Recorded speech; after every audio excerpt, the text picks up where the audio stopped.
Hi, it's Øyvind Martinsen here. We are going to continue with more basics. First, we are going to talk about full frame sensor versus cropped sensor. In the old days, the film format of a 35mm camera was 24mm by 36mm. That format equals the full frame sensor on a digital camera. A crop frame has smaller sensor than the full frame. The crop frame will also increase the focal length of the lens. If you are using a 100mm lens on a full frame, the focal length is 100mm.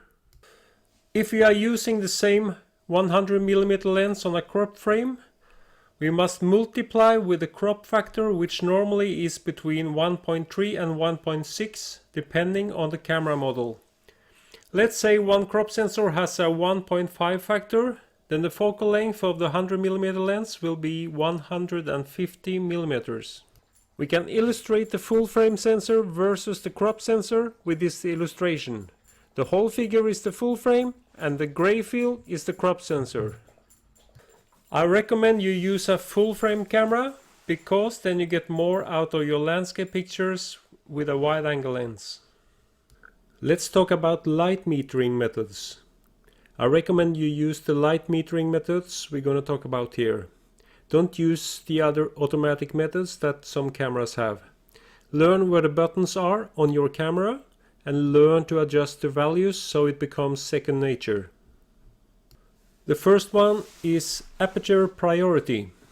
I use this method in 90% of my images. Here you decide on which aperture to use. Then you have full control over the depth of field, and the camera will choose a shutter speed for you based on your selection of the aperture, the ISO setting and the present light on the subject. Shutter speed priority. This is awesome if you want to use a specific shutter speed.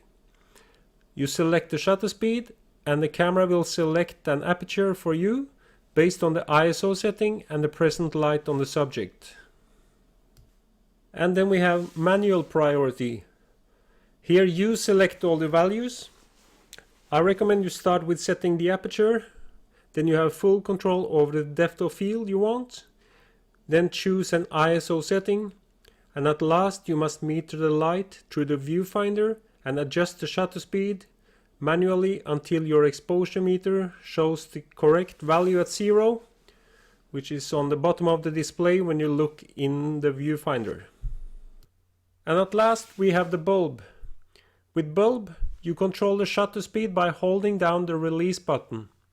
It is normally used in night photography when you want a long shutter speed. You also set the aperture and ISO manually. On some cameras you don't find the bulb setting on top of the camera, but it is found in the manual priority shutter speed settings. Let's repeat the different priorities you must learn to use. First is aperture priority. You select the aperture and ISO and the camera select the shutter speed. It gives you full control over the depth of field in your images. And here the second is shutter speed.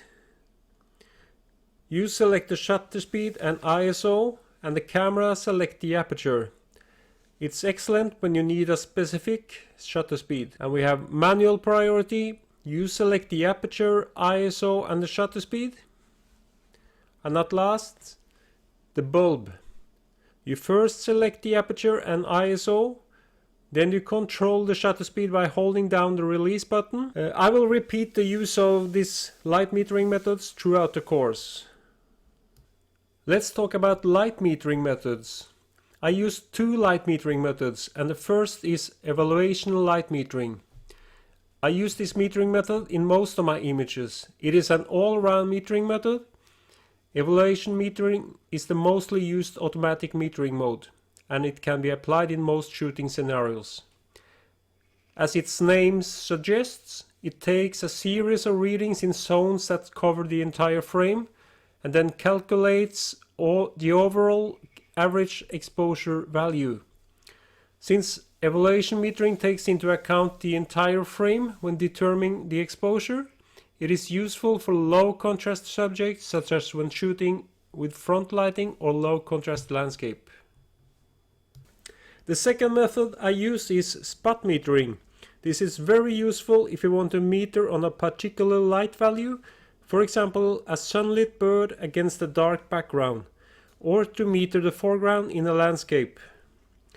We will come back to this later in the program.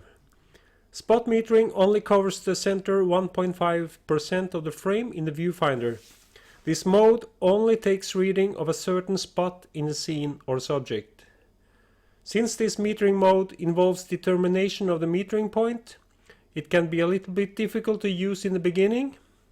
Choosing a wrong metering point would end up either an underexposed or overexposed image. However, when you are finished with this course, you are no longer a beginner and you will have full control. Let's talk about white balance or color temperature. What is white balance? The white balance is the color temperature of the scene, and it can be cool tones or warm tones depending on the choices you make in your camera setting and in the development process. In this photograph, the left side has a cooler temperature than the right side, and it can be easily adjusted and fine-tuned in Adobe Lightroom. There are no truths here, but the choices you make can set the mood or feel in an image. Set the camera white balance setting to AWB. It works good in most situations, and you can fine-tune the color temperature in the photo editing process. But you must remember to shoot RAW files in your camera. Then you have more possibilities for adjusting the values in the development process to achieve the mood you want in your work.